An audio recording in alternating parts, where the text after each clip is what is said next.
Assalamu alaikum students. In this lecture, we will discuss reproduction in phylum Celiophora. Genetic control and reproduction in ciliates. जैसा कि हमने previous lecture में देखा कि ciliates have two kinds of nuclei, macronucleus and micronucleus. Macronucleus क्या है? Large और polyploid nucleus है. इसमें एक्स्ट्रा सेट ऑफ क्रोमोसोम्स मतलब मौजूद है. That's why called as polyploid. Regulates daily metabolic activities. इस जो न्यूक्लियस है इसका, उसका फंक्शन क्या है? डेली मेटाबॉलिक एक्टिविटीज़ को उसने रेगुलेट करना है. But the micro nucleus one और मोर स्मॉलर होता है in size and its function is in the genetic control. Genetic reserve of the cells is the micronucleus. Reproduction in ciliates is of two types. Asexual reproduction जो है वो इसमें होती है transverse fission से. इसके अलावा बडिंग फॉर एग्जांपल सेक्टोरियंस जो है उनमें एसेक्सुअल रिप्रोडक्शन बडिंग के थ्रू हो रही है. इसके अलावा सेक्सुअल रिप्रोडक्शन सीलिएट्स में होती है कॉन्जुगेशन के थ्रू. अब कॉन्जुगेशन जो है उसको डिटेल में हम इस डायग्राम के थ्रू डिस्कस करते हैं. तो स्टेप जो है वो इसके स्टेप वाइज स्टेप हम इसको डिस्कस करेंगे. Two paramecium individuals come into contact on their oral surface. ठीक है, दो पैरामीशियम्स जो है उनका आपस में जो है वो ओरल सरफेस के थ्रू कांटेक्ट होता है. Now they are going in the process of conjugation. और जो इंडिविजुअल कॉन्जुगेशन के प्रोसेस में इन्वॉल्व होते हैं these are called as conjugants. ठीक है, अब ये हम इनको कहेंगे कि कॉन्जुगेंट्स हैं. दोनों के अंदर आप देख सकते हैं इन डिफरेंट कलर के साथ उनके न्यूक्लियस को शो किया हुआ है. तो एक है डिप्लॉयड माइक्रोन्यूक्लियस है और दूसरा मैक्रोन्यूक्लियस. तो अब जब इनमें कॉन्जुगेशन का प्रोसेस स्टार्ट हो रहा है, ये कॉन्जुगेंट्स बन चुके हैं. अब जो प्रोसेस है उसमें सबसे पहले क्या होगा? Micronuclei divide by meiosis to produce 4 haploid micronuclei. Macronuclei degenerate. सबसे पहला प्रोसेस कॉन्जुगेशन में क्या होता है कि अब कॉन्जुगेंट्स के दरमियान के अंदर जो मैक्रोमोलिक्यूल हैं वो डीजेनरेट हो जाएंगे. ठीक है, उसके बाद जो इनके अंदर एक एक माइक्रोन्यूक्लियाई था जो कि डिप्लॉयड था, लेकिन अब जो है वो रिप्रोडक्शन के प्रोसेस में है डॉटर सेल्स बनाने. तो इस वजह से वो जो डिप्लॉयड माइक्रोन्यूक्लियाई है उनमें मियोसिस होगी और ये हर कॉन्जुगेंट के अंदर ये दो हैं, दो इन्वॉल्व होते हैं इस प्रोसेस में. तो दोनों के अंदर सेपरेटली उनका जो माइक्रोन्यूक्लियाई है उसमें मियोसिस के बाद 4 जो है वो हैप्लॉइड माइक्रोन्यूक्लियस बन गए. ठीक है, दोनों में बन चुके हैं. थर्ड स्टेप इसमें क्या है? 3 micronuclei degenerate, the remaining micronucleus divides to form male and female pronuclei.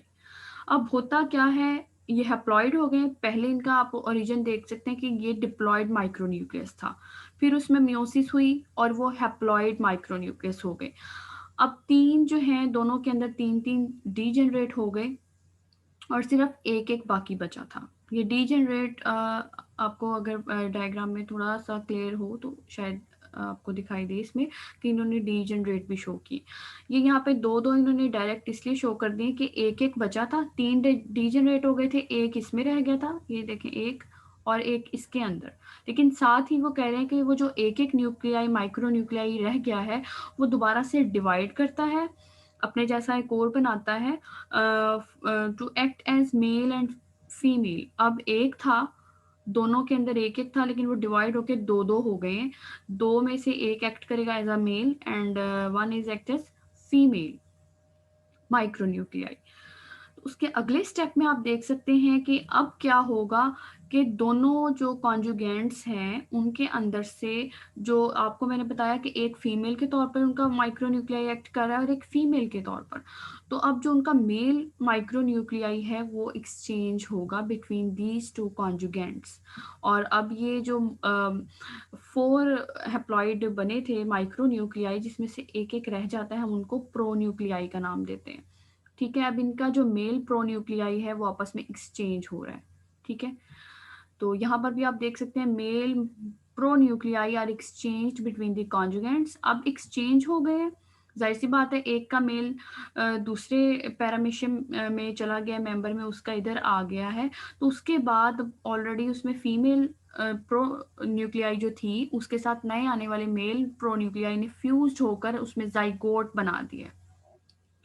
ठीक है, दोनों के अंदर अभी जाइगोट बन गए, इसलिए वो सिर्फ एक ही डिप्लॉयड जाइगोट शो हो रहा है। अब होता क्या है, अब ये पैरामीशियम जो है, ये जो कॉन्जुगेंट्स हैं, वो कह सकते हैं जब ये सेपरेट हो जाते हैं फ्यूजन के बाद तो exconjugants separated from the conjugation process, these are now called as exconjugants. तो अब उसमें एक एक जो जाइगोट था उसके अंदर आप देख सकते हैं male and female pronuclei fuse to make diploid nucleus and individual separate हो गए हैं। सेपरेट होने के बाद एक जाइगोट अब इसमें है, अब उसमें आप देख सकते हैं कि इसमें होगी 3 न्यूक्लियर डिवीजन।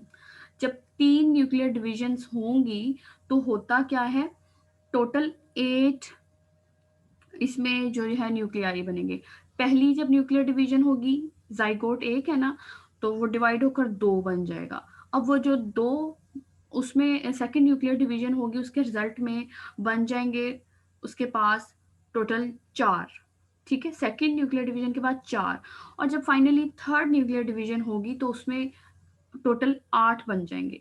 अब आप इस पिक में देख सकते हैं 1 2 3 4 5 6 7 8, ये जो 8 बन जाएंगे हर इंडिविजुअल में सेपरेट होने के बाद दोबारा से 3 सक्सेसिव न्यूक्लियर डिविजन्स होती हैं जिसके नतीजे में टोटल 8 न्यूक्लियाई बन जाते हैं। अब जिसमें से 3 जो हैं वो तो डीजेनरेट हो जाएंगे, आप देख सकते हैं कि सिर्फ आपको 5 ही इसमें क्लियर नजर आ रहे हैं, 1 2 3 4 5। तो ये 5 अब जो न्यूक्लियाई हैं उनमें से आप देख सकते हैं कि 8 में से 3 डीजेनरेट हो गए, 5 रह गए।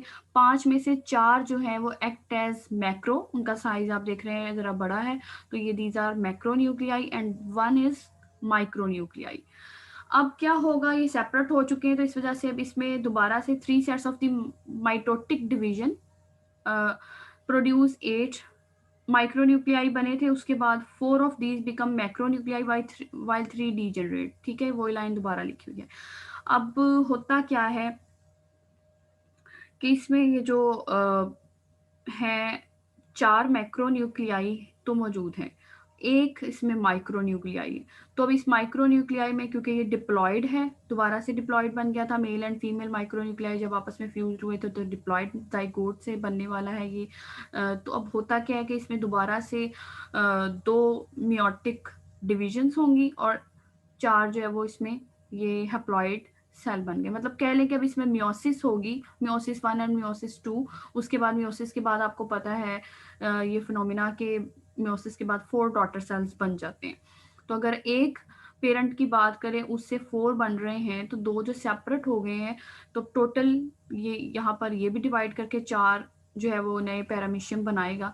तो आप देख सकते हैं कि 2 पेरेंट आपस में कॉन्जुगेशन के प्रोसेस में आए थे and finally at the end 8 daughter nuclei sorry daughter cell बन गए। ठीक है, तो इसमें ये प्रोसेस है कॉन्जुगेशन का।